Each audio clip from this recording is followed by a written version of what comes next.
پاکستان زندہ باد، پاکستان زندہ باد، پاک فوج زندہ باد، سید آصم منیر زندہ باد، پاکستان زندہ باد ہمیشہ۔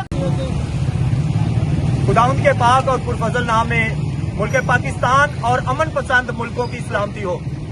ہم نے اس وقت جو پاکستان نے کامران مسیح کی قیادت میں جنرل آصم منیر، جناب سید آصم منیر صاحب کی قیادت میں ہم نے جو انڈیا کو پیغام پہنچایا ہے، میرا خیال ہے کہ وہ مودی اپنی نسلوں کو بتائے گا کہ پاکستان کو دوبارہ نہیں چھیڑنا۔ اگر دوبارہ بھی چھیڑے گا، ویسے میں نے اپنے پہلے ورشن میں بھی بتایا تھا کہ ہم ایک امن پسند قوم ہیں، اگر انہوں نے اسی جارحیت کو جاری رکھا تو ہم اس کا بھرپور جواب دیں گے۔